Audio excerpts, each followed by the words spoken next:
আসসালামু আলাইকুম। শুরুতেই জানিয়ে দিব এখনকার গুরুত্বপূর্ণ সংবাদ শিরোনাম। হিজবুল্লাহর হামলায় শীর্ষ পর্যায়ের ইহুদিবাদী সেনা কর্মকর্তা নিহত। পশ্চিম বধে চীন রাশিয়ার নতুন অস্ত্র। গাজা ইসরায়েলের আরও 2 সেনা নিহত। ইসরায়েলের লেবাননে হামলার ভয়ঙ্কর পরিণতি জানালো ইরান। নতুন করে আলোচনা শুরু করতে চায় ইসরায়েল। আরবদের উচিত ইসরায়েলকে সন্ত্রাসী হিসেবে তালিকাভুক্ত করা। হুতি। যুদ্ধবিরতির জন্য ব্যাপক ছাড় হামাসের। শুনছিলেন সংবাদ শিরোনাম, এবার বিস্তারিত। তবে তার আগে অনুরোধ থাকবে ভিডিওতে একটা লাইক দিন এবং কোথায় থেকে আমাদের ভিডিওটি দেখছেন কমেন্টে জানিয়ে দিন। হিজবুল্লাহর হামলায় শীর্ষ পর্যায়ের ইহুদিবাদী সেনা কর্মকর্তা নিহত। লেবাননের ইসলামী প্রতিরোধ আন্দোলন হিজবুল্লাহর ব্যাপক রকেট হামলায় ইহুদিবাদী ইসরায়েলের একজন মেজর পদমর্যাদার সেনা কর্মকর্তা নিহত হয়েছে। ইসরায়েলের বর্বর সামরিক বাহিনীর হামলায় হিজবুল্লাহর সিনিয়র কমান্ডার হাজাবুর নামে শহীদ হওয়ার পর হিজবুল্লাহ অধিকৃত গোলান মালভূমির ইসরায়েলি সামরিক অবস্থান লক্ষ্য করে অন্তত 200 রকেট নিক্ষেপ করে। এর পাশাপাশি হিজবুল্লাহ যোদ্ধারা বিস্ফোরক ভর্তি 20টি ড্রোন দিয়ে হামলা চালায়। ইসরায়েলি গণমাধ্যম জানিয়েছে নিহত সেনার নাম মেজর ইটাই গালিয়া। সে ইফতার রিজার্ভ আর্মড ব্রিগেডের ডেপুটি কোম্পানি কমান্ডার হিসেবে দায়িত্ব পালন করছিল। হিজবুল্লাহর রকেটের সরাসরি আঘাতে এই মেজর মারা যায়। গত 9 মাসের মধ্যে গতকালই হিজবুল্লাহ সবচেয়ে বড় ধরনের রকেট অভিযান চালিয়েছে। এতে ইসরায়েলের উত্তরাঞ্চলে বহু জায়গায় ব্যাপকভাবে আগুন ধরে যায়। পশ্চিম বধে চীন রাশিয়ার নতুন অস্ত্র। যে কোনো উপায়ে পশ্চিম আধিপত্য ভাঙতে চায় চীন ও রাশিয়া। এজন্য বেশ কিছু জোট ও আঞ্চলিক সংস্থা তৈরি করেছে দেশ দুটি। 2001 সালে সাংহাই কোঅপারেশন অর্গানাইজেশন নামের আঞ্চলিক নিরাপত্তা সংস্থা তৈরি করে বেইজিং ও মস্কো। সে সময় বিষয়টিকে সন্দেহের চোখে দেখলেও এই জোটকে নিজেদের জন্য হুমকি মনে করেনি পশ্চিমা বিশ্ব। কিন্তু চলমান ইউক্রেন যুদ্ধের মধ্যে এই জোটের সদস্য করা হয় পশ্চিমাদের সঙ্গে তিক্ত সম্পর্ক থাকা ইরানকে। ফলে কি ভূরাজনৈতিক আধিপত্য গড়ার জোট হিসেবে দেখে আসছিল ইউরোপ, আমেরিকা ও তাদের ঘনিষ্ঠ মিত্ররা। এবার তাদের আরো এক চোখের কাঁটা বেলারুশকে জোটে অন্তর্ভুক্ত করছেন পুতিন ও শি জিনপিং। অথচ এই দেশটির সঙ্গে সীমান্ত রয়েছে ইউরোপীয় ইউনিয়নের। ফলে এমন পদক্ষেপে উদ্বেগ ও শঙ্কা জানাচ্ছে ইউরোপের দেশগুলো। বিশ্লেষকরা বলছেন পশ্চিমের একক আধিপত্য রুখে দিতেই সাংহাই জোট সম্প্রসারণ করছেন পুতিন জিনপিং। চীনের ফরেন পলিসি নিয়ে গবেষণা করেন ইভা সিওয়ার্ট।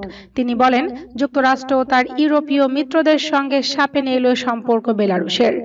এমন একটি দেশকে জোটে নেওয়ার মাধ্যমে চীন ও রাশিয়া বোঝাতে চেয়েছে যে এটি এখন আঞ্চলিক নিরাপত্তা সংস্থা নয়, এটি এখন ভূরাজনৈতিক জোট যার লক্ষ্য পশ্চিমাদের একক আধিপত্য খর্ব করা।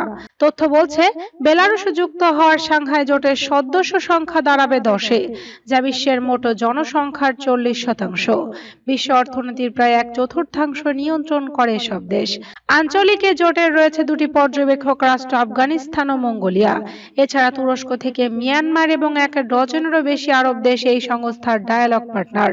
ফলে এই ইউরেশিয়া অঞ্চলে এই জোটকে টক্কর দেওয়ার মতো পশ্চিমাদের তেমন কোনো বড় জোট নেই। ইভা সিওয়ার্ট বলেন ইউক্রেন যুদ্ধের কারণে পশ্চিমা নিষেধাজ্ঞায় জর্জরিত রাশিয়া। ফলে অনেকটা একঘরে অবস্থায় পুতিনের দেশ। কিন্তু এই জোটকে ব্যবহার করে পুতিন বিশ্বকে বোঝাচ্ছেন তিনি একা নন। অন্যদিকে যুক্তরাষ্ট্রের সঙ্গে বাণিজ্য যুদ্ধে লিপ্ত রয়েছে চীন। ফলে তারাও পশ্চিমকে গুরুত্ব না দিয়ে জোটের সম্প্রসারণ বাড়িয়ে তুলছেন। অথচ এই দিন বাণিজ্যের জন্য হলেও এ পথে হাঁটেনি জিনপিং এর দেশ। এখন যেহেতু তলোয়ার খাত থেকে বের হয়ে গেছে, তাই কৌশল নেই বরং রাগঢাক ছাড়াই পশ্চিমাদের আধিপত্যকে রুখে দিতে দল ভারী করছে চীন ও রাশিয়া। গাজায় ইসরায়েলের আরো 2 সেনা নিহত। গাজায় আগ্রাসন চালাতে গিয়ে হামাসের সঙ্গে যুদ্ধে ইসরায়েলের আরো 2 সেনা নিহত হয়েছে বলে স্বীকার করেছে দেশটির সেনাবাহিনী। এছাড়া আরো 2 সেনা আহত হয়েছেন। বুধবার উত্তর গাজায় যুদ্ধ চলাকালে হতাহতের ঘটনা ঘটে বলে জানিয়েছে ইসরায়েলি বাহিনী। নিহত 2 সেনাই ক্যাপ্টেন পদমর্যাদার এবং এর মধ্যে একজন 7ম আর্মড ব্রিগেডের টিম কমান্ডার।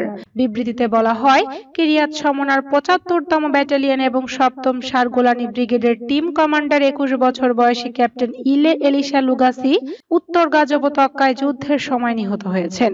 সেনাবাহিনীর বিবৃতিতে আরো বলা হয়েছে চলমান যুদ্ধে একই ব্যাটালিয়নের আরো 3 সেনা গুরুতর আহত হন। তাদের মধ্যে একজনের মৃত্যু হয়েছে। গাজা শহরের সেজাইজা এলাকায় হামাসের একটি অ্যান্টি ট্যাঙ্ক ক্ষেপণাস্ত্রের আঘাতে ওই হতাহতের ঘটনা ঘটে। এদিকে ইসরায়েলের এই 2 সেনার মৃত্যু নিয়ে গাজায় নিহত ইসরায়েলি সেনার সংখ্যা দাঁড়ালো 676-এ। তবে হামাস বলছে ইসরায়েলের সেনা নিহতের সংখ্যা এর চেয়ে ঢের বেশি। ইসরায়েলের লেবাননে হামলার ভয়ঙ্কর পরিণতি জানালো ইরান। ফিলিস্তিনের সঙ্গে যুদ্ধের পর এবার লেবাননের সঙ্গে সম্পর্ক উত্তপ্ত হচ্ছে ইসরায়েলের। দুই দেশের মধ্যে হামলা পাল্টা হামলা চলছে। এমন পরিস্থিতিতে লেবাননে হামলার ভয়ঙ্কর পরিণতি জানিয়েছেন ইরানের ভারপ্রাপ্ত পররাষ্ট্রমন্ত্রী আলী বাকেরি কানি। আলী বাকেরি কানি বলেন, ইসরায়েল লেবাননের আগ্রাসন শুরু করলে যুদ্ধক্ষেত্র তাদের জন্য জাহান্নামে পরিণত হবে। তারা সেখান থেকে বের হতে পারবে না। বুধবার ইরানের মন্ত্রিসভার সাপ্তাহিক বৈঠকের মধ্যে এক বিরতিতে সংবাদ সম্মেলনে তিনি কথা বলেন। ইসরায়েল সরকার সম্প্রতি লেবাননের প্রতিরোধ যোদ্ধা হিজবুল্লাহর বিরুদ্ধে সর্বাত্মক যুদ্ধ করার হুমকি দিয়েছে। বিষয়টি নিয়ে দুপক্ষের মধ্যে তুমুল উত্তেজনা চলছে। এমন পরিস্থিতিতে বিভিন্ন দেশ তাদের নাগরিকদের লেবানন ছাড়ার নির্দেশও দিয়েছে। হিজবুল্লাহকে ইসরায়েলের বিরুদ্ধে শক্তিশালী খেলোয়াড় হিসেবে প্রশংসা করেন ইরানের ভারপ্রাপ্ত পররাষ্ট্রমন্ত্রী। তিনি বলেন, লেবাননের এ যোদ্ধারা খুবই শক্তিশালী ভূমিকা পালন করছে। এটি আন্তর্জাতিক ও কূটনীতির ক্ষেত্রে প্রতিরোধ সৃষ্টি করেছে।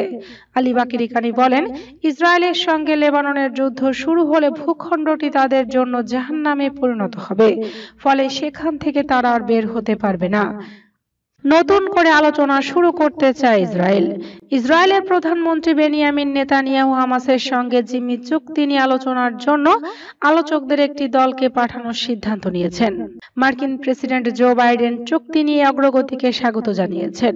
মে মাসের শেষের দিকে বাইডেনের প্রস্তাবনায় গাজা যুদ্ধবিরতি পরিকল্পনা সাড়া দেওয়ার একদিন পর এমন ঘোষণা দিলেন নেতানিয়াহু।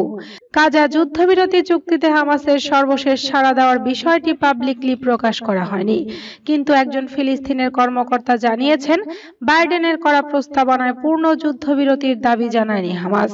মার্কিন প্রশাসনের একজন জ্যেষ্ঠ কর্মকর্তা বলেছেন, হামাস তার অবস্থান থেকে বেশ কয়েকটি উল্লেখযোগ্য বিষয়ে সম্মত হয়েছে। বৃহস্পতিবার বাইডেন এবং প্রধানমন্ত্রী বেনিয়ামিন নেতানিয়াহুর মধ্যে ফোনে কথা হয়। সেখানে জিম্মি এবং যুদ্ধবিরতি আলোচনার উপর জোর দেওয়া হয়েছে বলে জানিয়েছেন ওই কর্মকর্তা। হামাসের রাজনৈতিক নেতৃত্ব বলেছে, তারা মিশর এবং কাতারের মধ্যস্থতাকারীদের সঙ্গে একটি চুক্তিতে পৌঁছানোর লক্ষ্য নিয়ে করা আলোচনার বিষয়ে জানাতে তাদের সঙ্গে যোগাযোগ করেছে।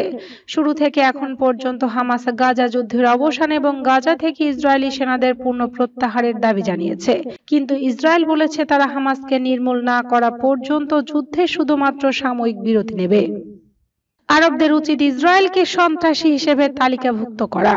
হুতি।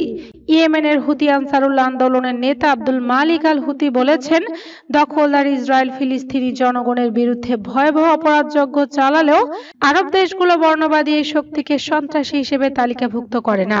তিনি আরো বলেন, মার্কিন প্রেসিডেন্ট নির্বাচনে যে দুই প্রার্থী প্রতিদ্বন্দ্বিতা করছেন তারা মূলত ইহুদিবাদী ইসরায়েলের প্রতি কে বেশি অনুগত তা দেখানোর প্রতিযোগিতায় নেমেছেন। এক ভাষণে আনসারুল্লাহ আন্দোলনের নেতা আব্দুল মালিক আল হুতি এসব কথা বলেন। তিনি দাবি করেন, আরব দেশগুলোর সন্ত্রাসী তালিকায় ইসরায়েলের নাম থাকতে হবে। আনসারুল্লাহ নেতা বলেন, আরব সরকারগুলো হিজবুল্লাহকে সন্ত্রাসী সংগঠন হিসেবে ঘোষণা দিয়েছে। আরব লীগও সংগঠনটিকে একইভাবে দেখে, কিন্তু এই সরকারগুলো ইহুদিবাদী শত্রুর ভয়ঙ্কর অপরাধ সত্ত্বেও তাদের সন্ত্রাসী তালিকায় অন্তর্ভুক্ত করে না। আব্দুল মালিক আল হুতি বলেন, গাজার প্রতি মনোযোগের অভাব হলো সবচেয়ে বিপজ্জনক সমস্যাগুলোর মধ্যে একটি, এবং ইসরায়েল আরবদের সাথে তার সম্পর্কের ক্ষেত্রে ব্যবহার করে আসছে। যুদ্ধবিরতির জন্য ব্যাপক ছাড় হামাসের। গাজা ইসরায়েলি হামলা বন্ধের জন্য ফিলিস্তিনি প্রতিরোধ আন্দোলন হামাস বড় ধরনের ছাড় দিয়েছে বলে একটি ইসরায়েলি সূত্র দাবি করেছে। আর এই প্রেক্ষাপটে ইসরায়েলি প্রধানমন্ত্রী বেনিয়ামিন নেতানিয়াহু আলোচনার জন্য ইসরায়েলি আলোচক দলকে অনুমতি দিয়েছেন। তবে ঠিক কি ছাড় দেওয়া হয়েছে তা জানা যায়নি। ইসরায়েলি আলোচক দলের একটি সূত্র জানায়, হামাসের প্রস্তাবে খুবই তাৎপর্যপূর্ণ বিষয় রয়েছে। পরিচয় প্রকাশ না করা শর্ত ইসরায়েলি কর্মকর্তা বলেন, এটি আলোচনাকে এগিয়ে নিতে হবে। সত্যিকারের বাস্তবায়নযোগ্য একটি চুক্তি হতে হবে। ধারাগুলো সহজ না হলেও চুক্তিটি বাতিল করা ঠিক হবে না। এদিকে এক মার্কিন কর্মকর্তা বলেছেন, হামাস বেশ বড় প্রস্তাব দিয়েছে। তিনি আশা করেন এর ফলে স্থায়ী যুদ্ধবিরতির পথে এগিয়ে যেতে একটি চুক্তি হতে পারে। তিনি আরো বলেন, তবে এখনো বেশ কিছু সমস্যা রয়েছে, ফলে কয়েকদিনের মধ্যে চুক্তি হয়ে যাবে এমনটি আশা করা ঠিক হবে না। ইসরায়েলের নিরাপত্তা মন্ত্রিসভা আলোচক দলকে আলোচনায় অংশ নিতে অনুমোদন দিয়েছে। এছাড়া ইসরায়েলের প্রধানমন্ত্রী বেনিয়ামিন নেতানিয়াহু এবং মার্কিন প্রেসিডেন্ট জো বাইডেন বৃহস্পতিবার টেলিফোনে নিয়ে কথা বলেছেন। তারা কাতার ও মিশরের মধ্যস্থতায় চলমান আলোচনার অগ্রগতি নিয়ে কথা বলেন। তবে নেতানিয়াহু আবারও বলেছেন, ইসরায়েলের সব লক্ষ্য অর্জিত হলেই কেবল যুদ্ধ বন্ধ হতে পারে। এর এক মুহূর্ত আগেও যুদ্ধ বন্ধ হবে না।